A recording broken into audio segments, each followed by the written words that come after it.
Spots of drizzly rain for a time before this swathe of wetter weather feeds in from the west, and this could cause some localised flooding in a few places. Again, a mild day, temperatures well above average for the time of year, highs of around 15 or 16 Celsius.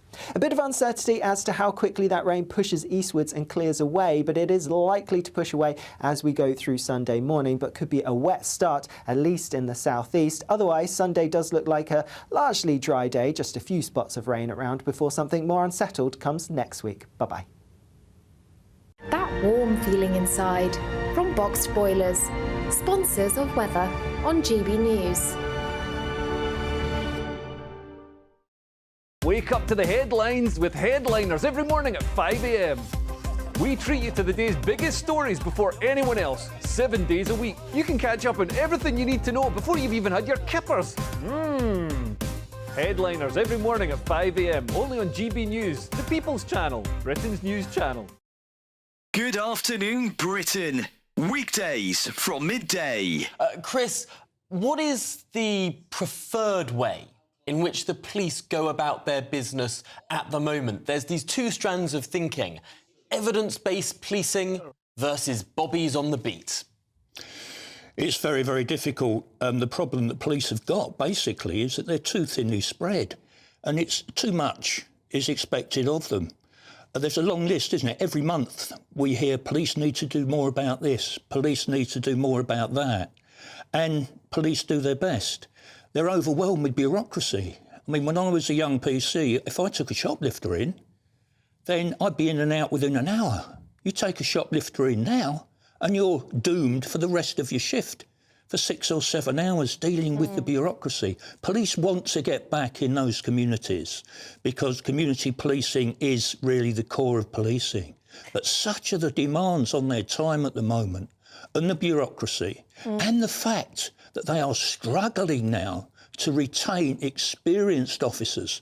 People are hemorrhaging out of the police, and new recruits coming in haven't got that experience, and there's a good chance they may not stay anyway.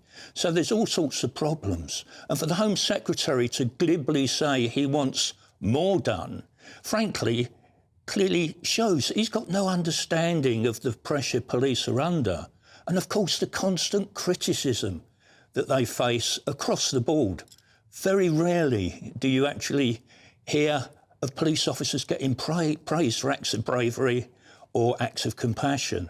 So there's a problem with morale in the police force, and it's clearly a problem with the Home Secretary, who needs to get out there and talk to officers on the front line who frankly are struggling. And last night, of course, was a graphic example.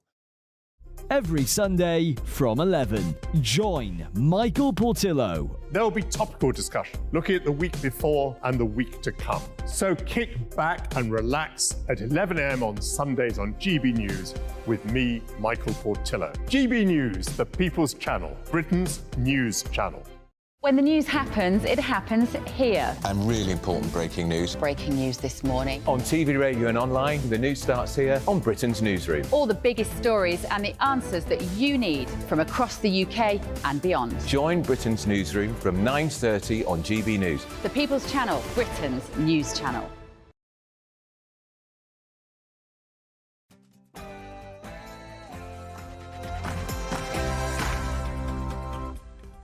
Hello there, it's 6 o'clock. I'm Michelle Dewberry. This is Dewbs & Co. And you guessed it, we've had another 2 by-elections. And yes, you know already, another 2 kickings for the Tories. There is so much I want to ask you about tonight. What did you make of the results? Do the Tories now need a new leader? Also, as well, what do you make to the Reform Party's results? And goodness me, did you see the turnout? 62 and 63% of people didn't even bother to come out and vote. So do we need compulsory voting in this country or not? And is it your human right to go on a holiday? A debate has broken out now over a disabled man who has saved up payments intended to pay for his care, and he wants to spend the cash on a trip to Florida. Long story short, the council are having none of it and have taken the money back. What do you make to that? And should foreign governments be able to essentially earn the British media? I'm asking, of course, in relation to the Abu Dhabi-backed bid for the Telegraph and the Spectator. And last but not least, let's face it, we know now that church attendance is low. But what do we do about it now? Some churches are hosting alcohol-fueled discos. Is that a good idea or a basic insult to the faith? You tell me.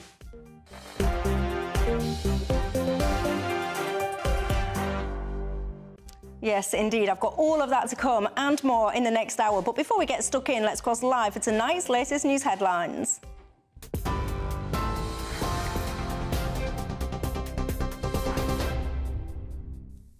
Michelle, thank you. Good evening from the GB newsroom. It's just gone 6 o'clock. Leading the news tonight, Boris Johnson has said the death of Alexei Navalny has plunged Russia into new depths of depravity as he accused Vladimir Putin of putting him to death. His comments come as the opposition leader's wife, Yulia Navalny, told the Munich Security Conference the death of her husband will not go unpunished. Other international leaders, including Volodymyr Zelensky, have also laid blame on Russia for Mr. Navalny's death. Well, in the last few minutes, President Joe Biden has been speaking and echoed those claims, saying he was not surprised but outraged. Make no mistake, Putin is responsible for Navalny's death. Putin is responsible. What has happened to Navalny is yet more proof of Putin's brutality. No one should be fooled, not in Russia, not at home, not anywhere in the world. Putin does not only target his citizens of other countries, as we've seen in what's going on in Ukraine right now, he also inflicts terrible crimes on his own people. In other news, 2 men have been arrested today, one on suspicion of people smuggling and the other for entering the UK illegally. That's after a group of migrants were found earlier in the back of a freezer lorry in Newhaven. 6 people have since been taken to hospital. No fatalities have been reported so far, we understand. The discovery at the East Sussex port this morning sparked a major emergency response with ambulances and police in attendance. Border Force are still at that scene, continuing their investigations. MP for Lewis, Maria Caulfield, whose constituency office is in Newhaven, told GB News that people smugglers are looking for other ways now into the UK. There have been problems in the past before the small boats were crossing where migrants used to try and board the ferry. If you were kind of boarding in Dieppe, you would see the authorities are extremely strict there. They check all the lorries, they check the ferry itself. I've personally seen people try and board the ferry in the past and they've never been successful. So we are worried that this has happened, but it shows because the government is cracking down on the small boats, these people smugglers are looking for alternative routes such as the Newhaven ferry to try and get people into the country. Political news, and as you will have heard, 2 damaging by-election defeats have piled more pressure on the Prime Minister. Overnight, Jen Kitchen snatched Wellingborough with just over 45% of the vote. That's the second largest by-election swing from Conservatives to Labour since the Second World War. And that result came just 2 hours after Labour's Damien Egan also won in Kingswood with just under 45% of the vote. Labour leader Sir Keir Starmer says the double win is evidence that his party is, he says, a government in waiting. But Rishi Sunak has insisted they don't have a plan. Midterm by-elections are always difficult for incumbent governments, and the circumstances of these by-elections were, of course, particularly challenging. Now, I think if you look at the results, very low turnout, and it shows that we've got work to do to show people that we are delivering on their priorities, and that's what I'm absolutely determined to do, but also shows that there isn't a huge amount of enthusiasm for the alternative in Keir Starmer and the Labour Party, and that's because they don't have a plan. And if you don't have a plan, you can't deliver real change. And when the general election comes, that's the message I'll be making to the country. Stick with our plan because it is starting to deliver the change that the country wants and needs. And staying with politics, Labour have just published a summary of Sir Keir Starmer's taxes, showing he paid just over £99,000 in UK tax last year. That amount includes tax paid on the sale of land that he owned, partly with his father's estate, earning Sir Keir £275,000. It's in contrast with Rishi Sunak, who revealed that he paid just over £500,000 in tax last year, with a total income of £2.2 million. And finally, Prince Harry has suggested that the King's cancer diagnosis could lead to a reconciliation in his family. Speaking to Good Morning America in the US, the Duke of Sussex said that he loved his father and he was grateful to have spent time with him during a fleeting visit to London last week. But he told ABC News correspondent Will Reeve the conversations he's had with his father about his health will remain private. I jumped on a plane and went to go and see him as soon as I could. How was that visit for you emotionally?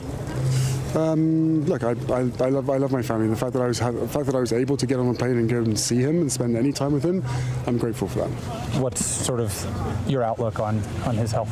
That stays between me and him. An illness in the family can have a galvanizing or sort of reunifying effect for a family. Absolutely. Is that possible in this case? Yeah, I'm sure. Throughout all these families, I see it on a day-to-day basis.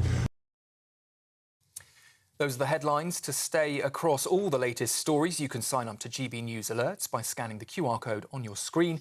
Or, of course, you can go to gbnews.com/alerts.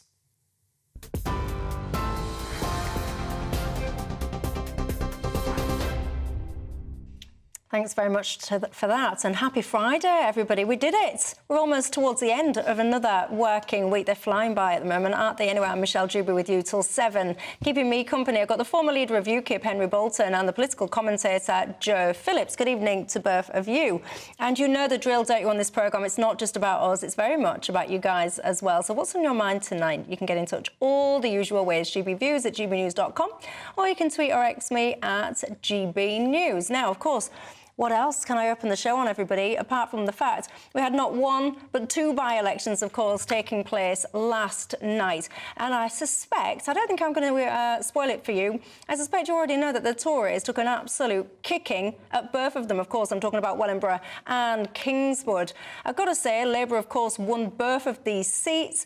But there's so much I want to unpick with you tonight, so much I want to get into, whether it's the turnout, did you see it? 62 and 63% of people basically staying at home, so I want to explore that. Was it the massive Labour win that everyone says? What about reform as well? How did they do? Did you do better or worse, do you think, than you imagined?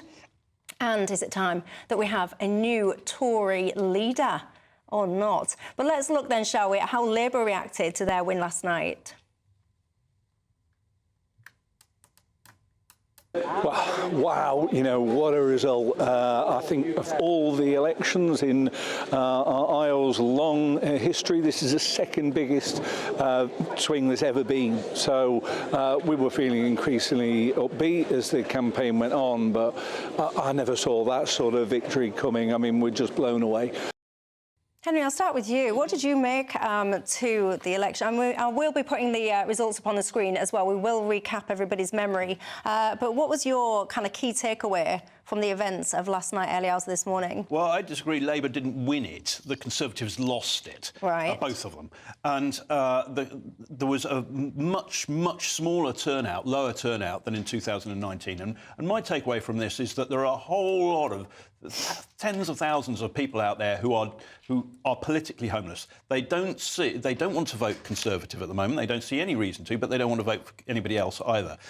Now, I think the takeaway here is that between now and the general election, if you replicate that across all constituencies, there is a very large group of people who their votes are there to be won, and by any party, if they meet. If they provide a vision and a plan for the country that's convincing and actually stands out in terms of leadership above what all the parties are presently offering. Labour did not do any better in these by-elections than they did in the election in 2019. The Conservatives did far worse. And I think on reform, I think they did pretty much as predicted. And actually, they've demonstrated during these two by-elections that they will enable a greater victory by Labour in the next general election, if indeed nothing else changes in British politics in the meantime. Joe Phillips, what do you think? Well, I slightly agree with Henry, actually, to a certain extent, that, the results were not a surprise. And the next general election, whenever it comes, is Labour's to lose. And I think it's really important to remember that although we're talking about a swing, it wasn't so much a swing to Labour as a swing away from the Conservative Party. That figure of 13,000-odd votes in Wellingborough, I think, is not very different to what it was in 2019 at the last election. But if you've only got a 31% turnout, that shows you... But you had a 38 and a 37%. Yeah, I mean, it's minuscule. Yeah, it's tiny, tiny, tiny. But, you know, that is often the case with by-elections. The Kingswood seat is going to be abolished under the new boundary changes come the next election. So whoever had won is only going to be an MP for a matter of months. So I think, you know, there are several takeaways. One is that Labour have still got work to do to persuade the people who didn't come out to actually vote for them as opposed to voting against the Conservatives. And I think reform is interesting because they've knocked the Lib Dems and the Greens, you know, way down the list. And I suspect that there will be calls from reform, as there have been from other parties over the years, for proportional representation, because I think people really need to feel that their vote counts. And if you're voting and you'll get, you know, you've got 10% of the vote or 15% of the vote or whatever it is, whether you're Green, Lib Dem, SNP, Plaid Cymru, whatever, people have really got to feel that their vote counts, because otherwise... But it's not going to happen, though, this... you're not going to get another referendum, are you? Because to pass that, basically Labour or whoever it's going to be that wins the next election, they're going to have to go, OK, guys, we'll allow a referendum on this. But they're going to be the victims of it. Well, so it's like would-be turkeys voting for Christmas, basically. Labour have actually now said, although they wouldn't put it in a manifesto, they have come round to it. I mean, my own view... Come off it. If they were serious about it, why would you not put it in your manifesto, then? Well, they haven't written their manifesto yet. Do you think it would be in that manifesto? No, I don't. In fact, actually, I'm saying would it be in their manifesto? Manifestos are about as much use as I don't know what, chocolate fire gas. Well, people don't stick to what's in them anyway. I mean, you know, who reads them apart from political geeks? Nobody, particularly. It's part of the problem, the manifestos, because and part of the reason that the public no longer trust politicians. They are asked to vote for a political party on the basis of a manifesto, which they, up until... Well, they've kept being optimistic, the electorate, hoping that the manifesto is actually a plan for government. But actually, then it gets pretty much abandoned the moment a party comes into power. Yeah. It is, and those parties that, such as Reform, who actually, let's be frank, are never going to form the government. Certainly not after the next general election. Their manifesto. It's very easy to say we would do this, this, this, and this, and make it very appealing without having the responsibility of actually having to deliver it. Well, I heard a Tory MP at lunchtime saying, well, we know we've got the message from the by-elections and we're really going to we're going to see changes to fix things. And you think, you've had 14 years. You know, it shouldn't take these two by-elections on top of all the other by-elections that they've lost to actually get on with the job that they're supposed to be doing. I think they're done for. Alan, one of my viewers, Alan, says, can I just say, Ben Habib is talking about, did really well in his view in Wellingborough. Long live the Reform Party, he says. Well, let's have a listen to Ben Habib. He was reflecting after the vote. Listen. Well, what I would have liked is to win. By the way, I'm not tired at all. I'm top of the pops, as I said.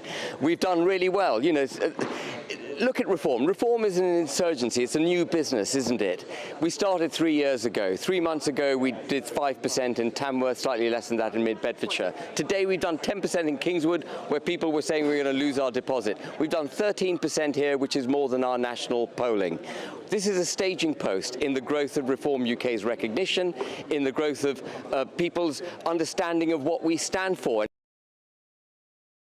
I mean, you've got to admire his energy. I dread to think what time of the day that was, or early hours, or early morning. But yeah, he was full of beans. That is, of course, Ben Habib, or the housewife's favourite, as I like to call him, when he's on this programme. We miss him, don't we, Michelle? Well, yeah, but them's the rules. You can't have people that are campaigning in a by-election on the screen. I've got to say as well, a lot of people are saying, actually, that the Tories didn't do as badly as some had expected. Some people were saying that, actually, they really were going to be kind of knocked out of the park. But actually, in Wellingborough, they got 25% of the vote. Kingswood, 35% of the vote. Not to be sniffed at. I don't see that the Conservatives could have done any worse, to be quite honest, except had those 2019 Tory voters voted for Reform, which they didn't, or not most of them stayed at home. And actually, I'm going to disagree with Ben. Ben fought a by-election actually was probably the best option available for Reform. He was on good ground, very firm ground for gaining a vote. He said it's above the national average, but yes, that's to be expected from a constituency that was a very, very staunch Brexit constituency. And it's not quite true. And I don't mean to dish reform, but let's talk about the reality of it. Reform is an evolution. It's come out of the Brexit Party. The Brexit Party came out of UKIP. There has been a constituency there, if you like, of support for the sort of politics that UKIP used to deliver. I'm not saying they do now, because they don't, that the Brexit Party delivered, and now Reform. So there is a continuity there. They've changed their names, they've changed some of their personalities, but actually, essentially, they've got the same support base. And I think that support, they're going to have a great deal of difficulty in building that support base further. And I think we will see in the general election not a big shift to Reform any further than we've seen in these by-elections, but a continuation of the Conservatives not turning out.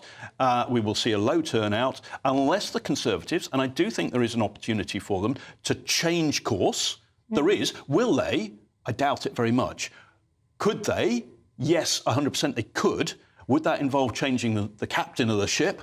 Probably. Time is very short. So I don't think they will do it, but I think they could do it. Would not put up with that. I mean, it would be utterly... with what? Having another change of leader. But they're on course to hit a bloody great iceberg at the moment. Yeah, the captain of the ship refuses to change what course. They have so to do... what do? They either go full steam into that iceberg, or they try to change course. And if that requires a change of captain, you've got to remove the captain to change course, then that maybe is what they have to do. But you know as well as I do, Henry, over the weekend the papers will be full of analysis. They'll be picking over the bones of these elections. They'll be asking all of those questions that we're talking about tonight.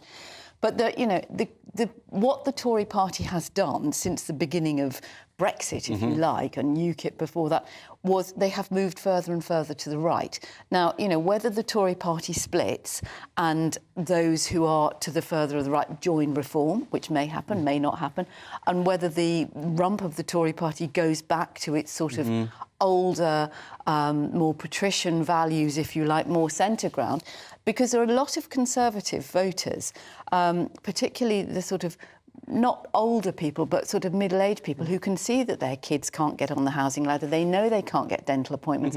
They know that the fabric and the infrastructure of the country is broken. Indeed. Who are not the Conservative voters who would necessarily go for the Miriam Cates or the Suella Braverman, who are the siren voices I agree, of the right. But I'm going to disagree with you slightly, Jo, because when we say that the Conservative Party has moved right, in what time frame? Because if you take the David Cameron era, absolutely it's moved further right. But David Cameron was very firmly on the centre ground. And actually, I think if you go back to the more traditional Conservative Party of the 20s, the 30s and so on, you're actually talking about a Conservative Party that was putting Britain first, putting British interests and the interests of the British people first. It's about the ascendancy of Great Britain in the world. It was about, actually still at that time, it was about bringing the working class into it. If you think, the old school, I'm going back many, many, many years now, working class were actually largely Conservative voters. So because they saw that they wanted to be proud, patriotic Brits. So the Conservative Party has moved from there to the centre ground, and I think now there is an effort to pull it back. Tony Blair very effectively moved Labour onto the centre ground. David Cameron was quite open about his admiration for Tony Blair, moved the Conservative Party to that centre ground as well. There are still Conservatives who are they call themselves the moderates. I don't agree with that phrase at all. They are the centrists, they're the liberals within the Conservative Party who argue that the only way to win an election is to go for the centre ground. Well, everybody's fighting for the centre ground. The disenfranchised people, or the people who don't have a voice, are the people who are saying, yes, we can't get housing because there's a massive problem with immigration. We need to stop the immigration. We need to bring back firm policing. We need to bring back efficient justice. We need to sort our prisons out. We need to sort our education system out. And we don't see the Conservatives delivering on that. It's the woke agenda that's being produced. Well, woke agenda is just a phrase. It is utterly meaningless. What we actually need is investment in public services, and for 14 years we've had no investment, and that's why so much of what we expect and what we pay taxes for is completely and utterly broken. Why do you say that the work agenda is not a thing?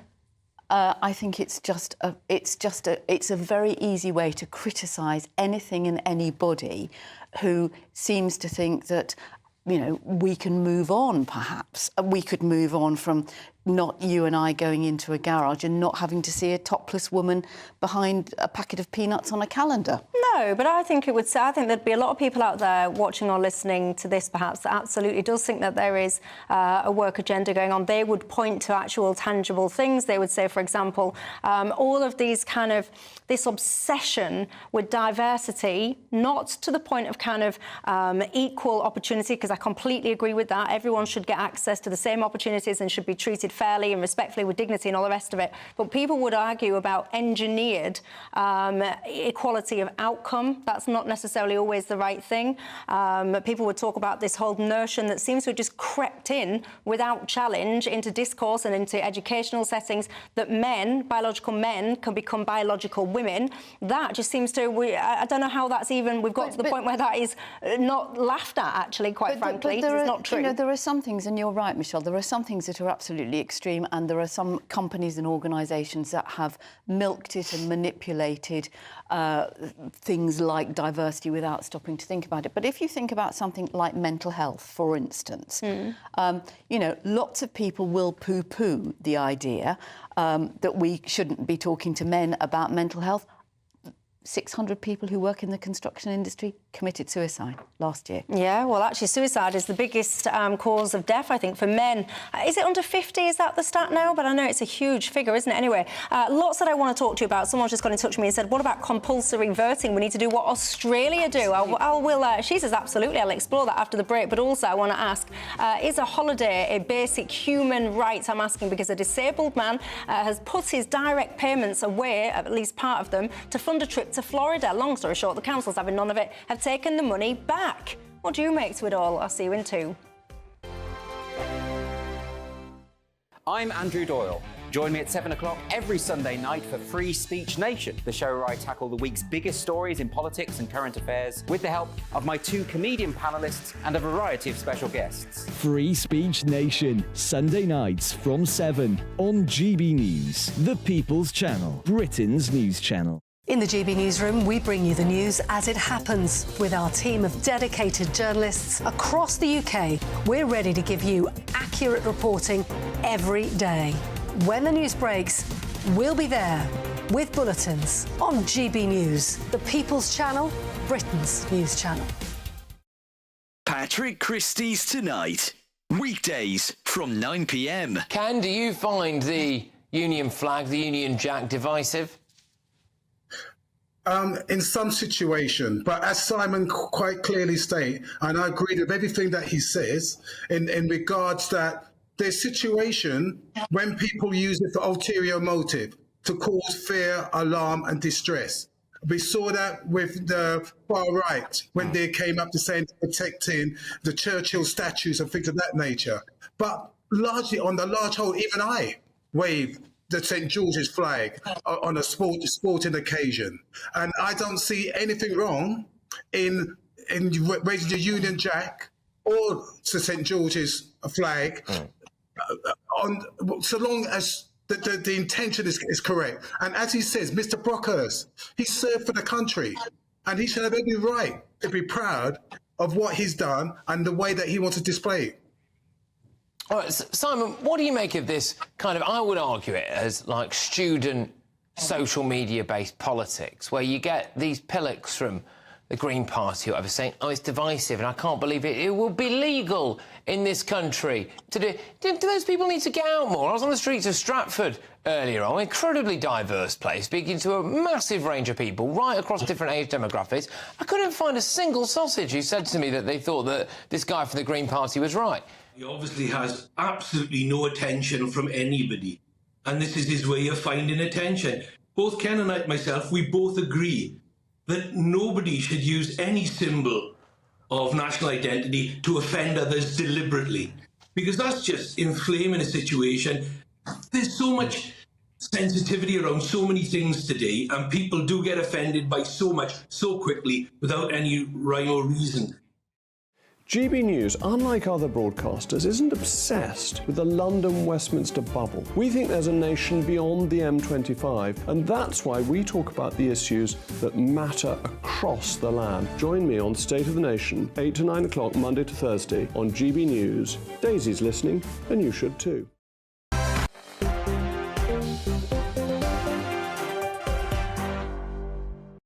Hi there, I'm Michelle Dewberry and I'm with you until 7 o'clock tonight. Joe Phillips and Henry Bolton remain alongside me. Just before the break there, one of my viewers was writing in, Frank actually, to say the low turnout on these by-elections demonstrates we need the same as Australia, basically compulsory voting. Joe chipped in to say, yes, I agree. Tell me why. Because I think democracy is really important, and I think while people have every right to say, oh, I'm not interested, I don't care, too many people have fought and died and campaigned too hard for us to have democracy in this country. We need to take it seriously. It should be compulsory, just like it's. But isn't a key? Well, actually, let me ask you what you think. You can still go out and turn up and say none of the above. Nobody's saying you have to vote for a party, but you should take your part in it. What do you think? I think that. No, not at the moment, because at the moment, I don't think we've, and I don't mean this in a patronising sense, but most people have lost interest in politics. They don't get taught much about politics or indeed how government and the administration of the country or their local district functions, how it works. So they don't even know, when somebody says, well, let's abolish the House of Lords, they don't even know what the House of Lords does. And that's not their fault. That's as a nation, we have not helped our population to understand what the issues are. They don't really understand the difference between socialism, communism, liberalism, conservatism and so on. And I think we need to build that up. And then I think, actually, people might engage a little bit more. And also, it's about the quality of politicians. If we don't put people of quality in front of the electorate to be voted for, then you're right, Joe, you have the option of not voting. But I think there is a responsibility that a duty placed upon political parties that they fail to live up to, which is to provide candidates of quality. But if you've got people who are not interested, who are not coming through to stand as candidates, I have to say, I have a book coming out at the end of the month called Why Vote, which explains all of this and aimed at those people. You were plugging it to me earlier. No, I know, but I mean, I completely agree about education and all the rest of it. But if younger people, and I don't mean 18-year-olds necessarily, but people under 45 voted in the same numbers as people over 65, we would be living in a very different country. I know, but I couldn't disagree with you more if I tried. This whole notion that politicians and politics in this country is so bad that the way we're going to get people to engage with it is literally like some kind of weirdo dictatorship, we're going to force them. I think that completely goes against the whole thing of democracy, the way you would like to have it, a free society, freedom of choice and all the rest of it. You don't force someone like me who, I'm sitting here thinking, am I going to bother voting? I don't know what. I don't know. I feel very disengaged. You don't force someone like me by getting a massive stick and whacking me along the backside. That's not what you do. But you can go and say none of the above. What would the punishment be? If someone like me in your system, so if you've got compulsory voting and someone like me said, actually, you're all terrible or you're all too cheap. But you don't even have to go out of your house, Michelle. You can do it. Yeah, but that's not my question. My question is, what would you do? What's your punishment going to be? Well, I don't know what the punishment is. In this free society in which I live. I don't know. I think we should encourage people. No, but let her answer. No. I want to ask her. I want her to answer. I don't know what the punishment would be or should be. Well, how can you propose compulsory voting without knowing how you'd enforce it? Because what we've got at the moment, we've had a government that has introduced legislation to make it harder for people to vote by bringing in the photo ID. Oh, come off it. Anyone can access this photo ID for free. If you're that engaged in politics and you think that your blocker is not having this ID, it's free and easy to access. Why did they bring it in? There was no need. To stop voter fraud. It's happened once. No, it's happened once that we know of. The whole definition of fraud, if it's successful, you wouldn't really know it's happening. And only one person has ever been... There's only been one case of it. Well, there's only one that's been discovered. I don't know any other things of any other crimes, etc., that go on the basis of, this only happens because we've only got 2 convictions, so it's only ever happened twice. A lot of things go undetected in this country, and I suspect that voter impersonation is one of them. Look, we can disagree on this subject. You guys at home will have strong opinions, and anyone that's in Joe's camp who thinks absolutely make it compulsory, force them. You can't just say that to me. You've got to tell me how you're going to enforce it then. You can't just have half a plan. What are you going to do to folk like me? What, are you going to drag me by my ear and force a pencil into my hand? What are you going to do, dock my wages? You've got to tell me how would you enforce your system. I'm fascinated to hear about that. And speaking about systems, there's been a big debate today because a disabled man he was receiving £11,000 a month, essentially, to fund round-the-clock care that he needs. He, over a period of time, has been saving up some of this money. He's got savings, not bad, of about £50,000 now. Long story short, wanted to go on holiday to Florida, not just him, but two of his carers. The council got wind of this. I think, actually, he was mentioning it to one of these social worker people that were engaged with him.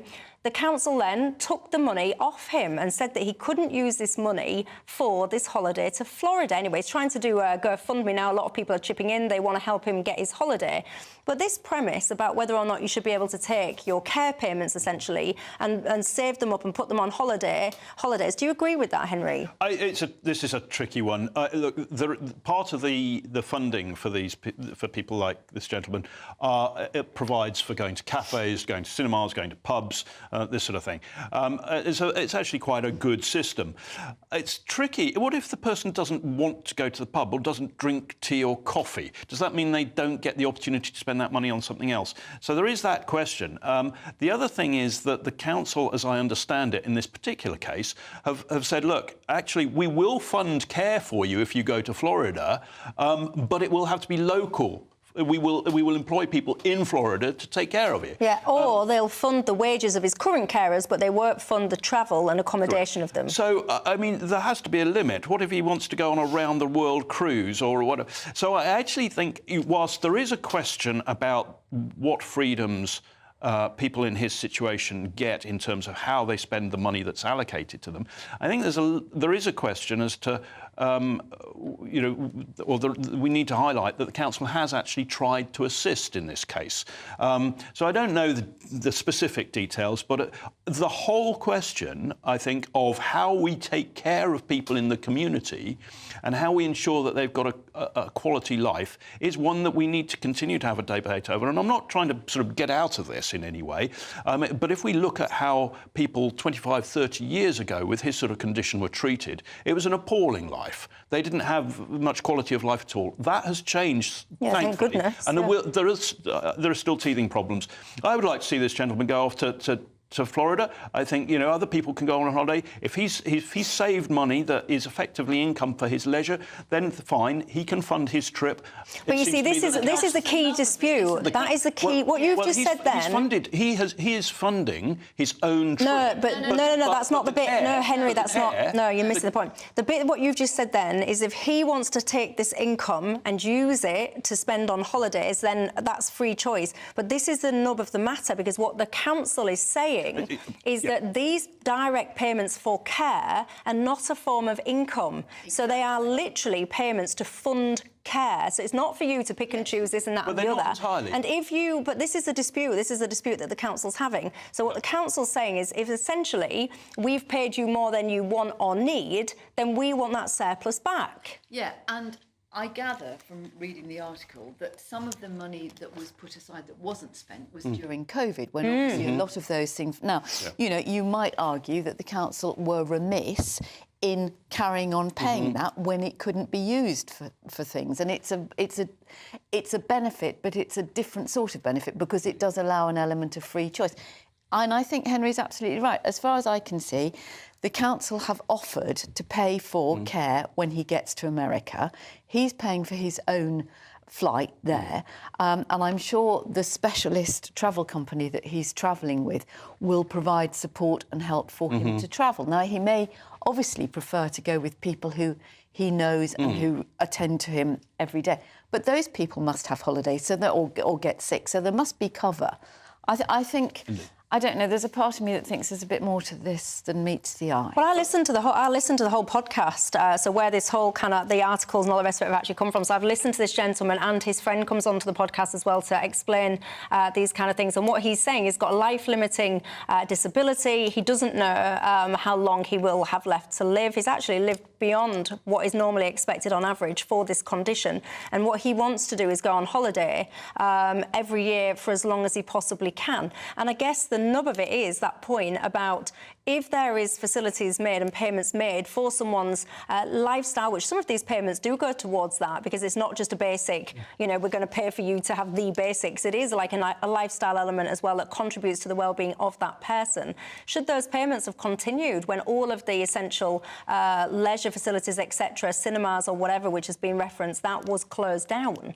That is. Or shouldn't there have been a conversation where he said, I can't spend this, can I keep it? Indeed. But look at other people in other situations, poor people who, you know, of course I have huge sympathy for them, and but, you know, somebody who needs regular dialysis, for example, might not be able to travel to somewhere that they want. There are many medical conditions that are nobody's fault. But do we then say, well, we fund those holidays or that care abroad and facilitate all of that? It could, you know, be absolutely unsustainably expensive. So I think it's good that this debate is going on. I think it's good that the gentleman's brought this up, but I do think that actually it's a good system, may not be perfect. But, well, I can tell you now, this debate will rumble on and on. The chap in question, he's appealed this decision. He's lost that appeal. The council continue to say they've done nothing wrong. So, as I say, this one will rumble on and on, I'm sure. But what do you make to it all? Get in touch and let me know. Kath, I've just got to give you a shout-out before I do go to the break, because you're saying, please, Britain, will you wake up, talking about the by-elections, voting for either big parties, like taking a pot of mashed potato, putting it on a plate, cutting it in half, flattening one side and putting a fork pattern on the other side. What do? You get two samples of mashed potato, but both taste the same. That's what you get with Labour and the Tories. We need a new flavour. I like your analogy there. I really do. I won't mind having tea at your house, Kath. I can tell you that for free. Anyway, look, do you think foreign governments should be allowed to own British media or not? We'll get into that after the break. Wake up to the headlines with Headliners every morning at 5 a.m. We treat you to the day's biggest stories before anyone else, 7 days a week. You can catch up on everything you need to know before you've even had your kippers. Headliners every morning at 5 a.m, only on GB News, the People's Channel, Britain's news channel. Good afternoon, Britain. Good afternoon, Britain. Join us, Tom and Emily, to find out what's happening in the heart of Westminster and why it matters to you. Weekdays from midday, we bring you the most compelling stories from across the United Kingdom. And from your doorstep to our inbox. That's right, we want to hear from you. GB News, Britain's news channel. Martin Daubney, weekdays from 3 p.m. You have a president in President Biden who's not enforcing the law that was passed by Congress. President Obama, criticize him or not, actually enforced the law and was deporting people that had crossed illegally. Of course, President Trump enforced the law and improved the law to make sure that and worked with Mexico to have the Remain in Mexico policy. Biden has abandoned federal policy. In fact, he's deliberately trying to let in as many immigrants as possible. More for the Democrats, more is better and less is racist. Just astonishing. And the statement that Greg Abbott put out is really feisty stuff. He said the federal government has broken the contract between the United States and the state of Texas. And the eye numbers, Greg, are simply eye-watering. 6 million illegal immigrants have crossed our southern border in just 3 years, Governor Abbott says. That's more than the population of 33 states in the United States. Astonishing numbers. And Martin, that's just Texas. If you add Arizona and other border states, you know, it's pushing 10 million. By the end of Biden's term, it'll be 11 million. A study by Yale University a few weeks ago, 3 very liberal professors that did the study estimate there's 22 million illegal aliens. So this is a crisis that was created by Biden. It's what he wants. They want unfettered access to the border. They're letting them in. It's a real hardship on the working people of Texas and other border states. And now it's a real hardship on cities that the federal government, as well as the governors of Texas and other states, are sending some of the migrants to those so-called sanctuary cities. every Sunday from 11. Join Michael Portillo. There will be topical discussion, looking at the week before and the week to come. So kick back and relax at 11 a.m. on Sundays on GB News with me, Michael Portillo. GB News, the People's Channel, Britain's news channel.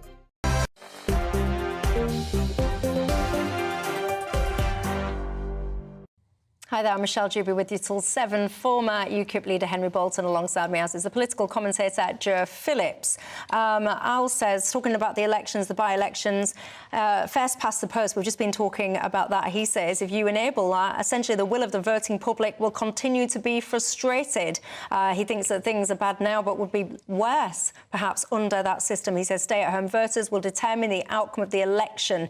I agree with that latter sentiment, but then how do we motivate and galvanise those people to get engaged in politics and turn out and vote? Richard says, please, can anyone out there precisely explain to me what is the point of voting when you get your winning side elected, you still don't get what it was that you actually voted for?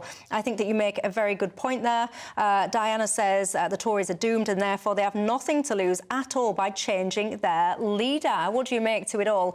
Look, I want to move on. The editor of The Spectator magazine, Fraser Nelson, has basically told peers on Tuesday that the government should step in and outlaw the sale of newspapers to overseas states before it's too late. He's basically talking about things like the bid now, the Abu Dhabi-backed bid for ownership of the Telegraph, among other things like The Spectator. What do you make to it? I think we need to be very, very careful. Look, we've got a number of powerful, wealthy states who put money into their state media and into the opportunity for supporters of that state to buy media abroad. We've got Russia, we've got China, we've got, and if we look at some Russia, Sputnik and RT and so on, very clearly pushing an agenda that is contrary to the British policy, the will of the British people even, and starting to shape opinion. Then you've got Al Jazeera on the present situation in Gaza and the Middle East, which isn't. It's a very complex situation. I don't want to get into that. But Al Jazeera has been pursuing an absolutely one-sided approach to this. We do not want the British media, which already every media outlet has some agenda, some approach, some way to deal with its presentation. But we do not want foreign states having an influence on shaping British public opinion. Joe? We have foreign states that have huge stakes in many of our utilities, like our water companies. And we shouldn't. Hinkley Point. You know, we've got them owning and having large stakes in a number of things that are really, really important. We've got, you know, when Boris Johnson was Mayor of London, he called London Londongrad because he welcomed the Russian oligarchs that were coming here and buying up the properties off plan. We've got China, a major player in tech firms and doing things like... So what's your point? Are you saying this is fine? No, I'm not saying it's fine, but I think, you know, I don't think the ownership of a newspaper is... I mean, yes, it's a worry, but we've let all of this go. We need to be looking broader. And I think there's a slight sort of... I like Fraser Nelson very much and I admire him as a journalist, but I do think, you know, you can look at this and say this is something that must never happen while we've allowed it to happen to other things. And I would argue that actually our water supplies are probably more important. I'd agree with you, Joe, but I'd have a different approach to that problem. We should never have allowed foreign states, for example, the French state-owned energy providers, state-owned, to be providing our energy, and as a result, the President of France then demanding that we should actually subsidise them further because they're suffering. Now, we don't want to be in that situation. Instead of saying we've let this go, therefore maybe we should treat this openly, I would say we need to claw that back. We need to take them back into British ownership. Sally says, dear Michelle, on this one, the answer is simple. Definitely not in capital letters. She puts that. I've got to say, I agree with you. Paddy, though, says, I see no reason why foreign states own British media. We're hardly a bastion of truth and justice anymore, are we? Oh, Paddy, you are a harsh, harsh man. Let me know your thoughts on some of these things, guys. After the break, I want to talk to you about churches. We're in a situation now, we know this, where attendance at churches is in decline. Some churches now are hosting alcohol-fueled discos inside them. Is that the way now to build attendance at churches, or is it, quite frankly, a bit bit disrespectful to the faith, get in touch. Tell me your thoughts.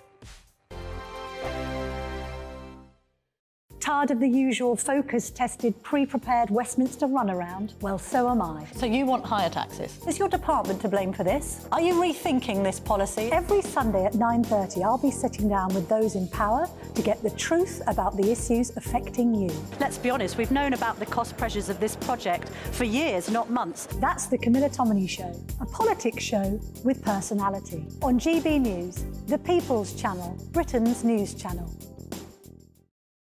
Britain's newsroom, weekday mornings from 9:30. The EU rules are trying to choke even that. And I just think, I would join this protest in a heartbeat. And you are right to point out this stuff about them being right-wing. How dare they slate them as right-wing when these are real people whose livelihoods are remember, being a lot of people who work in the farm industry, Malone, get paid very little money. They get paid. Agricultural workers are very badly paid. They get paid nothing, Pierce. And, the profits... I think on Clarkins Farm I read somewhere that I saw that when you sell it like a sheep's skin, it's 30 pence or something. Right. And you say, what? Yeah. And so you wonder how they can manage that. And I think after a year, Clarkson made a handful of pounds. He made like 90 quid profit or something. In a whole year working. But Carol makes a really good point, though, doesn't she, Nikki, about this idea that we go to the supermarkets, we shop there, we eat our food, we don't often give it a thing. And the farmers have become so frustrated by this idea that they are not respected. Absolutely. I mean, they're running what are effectively small businesses, often family businesses that have been passed down through generations. They also tend to know the land and the animals better than anyone else in those areas. I am all for green protests, I'm all for climate change activism, but actually... the only way you can do that is gradually. It's exactly what we've seen with Port Talbot. You can't just go in and say, you're not going to do it anymore this way. You've got to do it this way instead. The Tata Steel thing. Yes, exactly. You've got to do it this way instead. Lots of farmers are on board with protecting the planet, but they can't do it overnight. You've got to give them time. So they're protesting, they're saying no farmers, no food. When you it say can't you get any more support obvious. some of these environmental protests, you're not one of these closet supporters of Just Stop Oil, are you? I'm not a closet supporter. I think I've been quite open about Just Stop Oil. No. I don't like all their methods, but I do like the message. Any of them. But I do appreciate the message. But sometimes you've got to do difficult things. What they're asking for now, those protesters, are unrealistic. What these protesters are asking for is not unrealistic. No. 2024, a battleground year. The year the nation decides. As the parties gear up their campaigns for the next general election. Who will be left standing when the British people make one of the biggest decisions of their lives? Who will rise? And who will fall? Let's find out together. For every moment, the highs, the lows, the twists and turns. We'll be with you for every step of this journey. In 2024, GB News is Britain's election channel.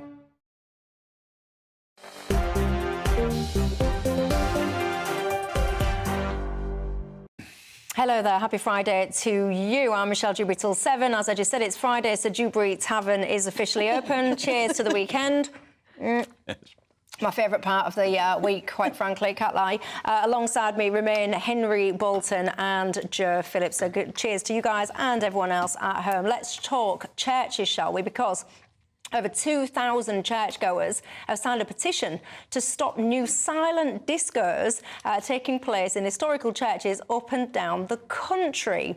Now, I've got to say, church attendance is in decline. One of my viewers has written in to dispute that, and I'll come to that in a second.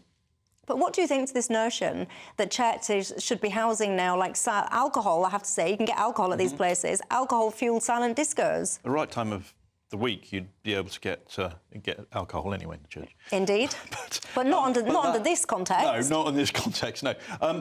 Look, churches. A number of things about this. Churches have been used for all sorts of purposes through the centuries, and really, it is about bringing people together. I think where there is a difficulty with this is that the church is trying to attract people into the congregation without having an idea as to how it's going to connect the youth club element, if you like, to religion. So a lot of the clergy argue that we need to bring people, I'm not particularly practising a Christian, but bring people into the church, but that you're not a Christian unless you sign up to the virgin birth and that Christ rose on the third day. And you know, if you get somebody into I would suggest into a sort of silent disco and drinking alcohol, that's probably not going to be a person who's going to believe for a moment in the virgin birth. And so, you know, there's a disconnect here. And I think the Church of England, particularly, is after the vote, if you like. We've been talking politics, but after the vote, and is trying to chase the vote rather than be what I think it should be, a stable and firm rock in a storm that people can turn to and rely on it being there without it being a changing thing. You can say that's a very conservative approach, but I think that's what people need in life. They need some certainty, and the church should provide it, and guidance and so on. It shouldn't be trying to sort of kowtow to the masses and seduce them into the church when they haven't got a follow-up plan. So this is talking about Canterbury Cathedral, which is not far from where I live, or in fact where Henry lives, and it's taking place in Guildford Cathedral and other cathedrals. So the idea that they're alcohol-fuelled, I think, is slightly over the top. There is alcohol on sale and they are silent discos. I love the architecture of churches, mosques, temples and all sorts of religious buildings. I think they're absolutely wonderful. And I think, you know, when you get people coming into Canterbury Cathedral, whether it's for evensong, whether it's for prayer, whether it's for the carol concert, when people come in, you know, a couple of days before Christmas, laden down with their Christmas shopping, or whether it's for quiet reflection, or you're a tourist just going around ticking it off a list. I think it's really important that people come into churches. They're wonderful buildings. They are created and have been inspirational to many, whether it's the stained glass or the sculptures or the history or whatever. And if that's a way that people come in and feel it, and it's not exactly new. I mean, you don't want some drunkard there chundering in the corner, do you? But they're not. You know, they're not going to be drunk. We've had Sonne Lumiere at Rochester Cathedral. There have been light shows, there have been all sorts of exhibitions. I think I agree with you, Jo. I would just sort of go back and say, look, well, perhaps they need to... We're back to education again. I've got two daughters who live in Vienna. They have both sung in the cathedral in the centre of Vienna. They have both been on tours. The schools take them on tours to see the architecture, to understand in the church what the church is about, without pushing religion, but this is what it's about. And to wonder at the architecture and learn the history of these buildings. I think that's a way to do it. And as I say, churches have always been centres of society, and I think that's good and that should continue. But I think that where I've got an issue with this is the type of evangelical approach to try and draw people into the church with a happy-clappy thing, which I'm not into. People are, and I respect that. I don't think this is happy-clappy, Henry. No, but it's a version of it. No, it's not. To draw people in. It's an event. It's exactly the same as an event when they had the Sonne Lumiere and they've just had the light show. It's not playing happy-clappy music. No, but the purpose is to draw people into the church as regular churchgoers to buy into the religion. So it's an introduction. But there is no plan behind it. That's what I'm saying. Maybe it's just a revenue stream. Oh, well, there is that as well, but they I think charge you. I can't remember what it costs now, but it's about 15 quid, I think, to go into Canterbury Cathedral now. I think Canterbury is now running a scheme where they're actually questioning whether or not they actually have reduced their income as a result of that. And so they're now, for a few months, opening it up free. Well, they may do, but they've also stopped local residents from going in there for free, which used to be the case. No, well, they're not charging at all at the present time for about 3 months, 3 or 6 months. I think it's a good thing. The more that people see beautiful buildings... I agree with that. You know, I think it's great. Yeah. John says, what's going to be next? A rave in a mosque? Oof, don't think so, John. David says, my village church in Shropshire has an annual beer festival. That sounds quite good, actually, David. Can I have the address of said church, please? Vincent says, the problem in all of this is the Archbishop of Canterbury is more interested in things like diversity, immigrants and politics. Jim says, of course this is absolutely fine. If church people think it's wrong, please can you remind them that Jesus turned water into wine, and when he did, what do you think happened to all of that wine, Michelle? Lewis and Bernadette say, we keep hearing everyone saying that church attendance is down. It's not true in the Catholic faith. They say we're regular churchgoers in Croydon, and they reckon that their church does indeed have to keep increasing the number of masses there. So popular, Can I just say on that seems. very briefly, Michelle? That's what I'm talking about. The Catholic Church is more steady and firm and consistent in its approach to religion than the Church of England. Well, there you go. What do you make to it all? But look, time flies, doesn't it, when you are having fun, everybody? And what fun it has been tonight. There are so many more conversations to be had, so we'll save those for Monday. But for now, Joe, thank you very much for your time and your company this evening. Also, Henry Bolton, thank you for yours too. And you know the drill, don't you? We very much appreciate your company. Have a great weekend. Don't go anywhere. Lee Anderson is up next, and I'll see you on Monday night. A brighter outlook with Box Solar, sponsors of weather on GB News. Hello, very good evening to you. I'm Alex Berkill here with your latest GB News weather forecast. The weekend's likely to start mostly dry, however, that's not going to last long as there is a weather system waiting out to the west of the UK, and it's this that's going to bring some heavy persistent rain later on Saturday. But for the time being, we are still under the ridge of high pressure that brought a quieter day for many today.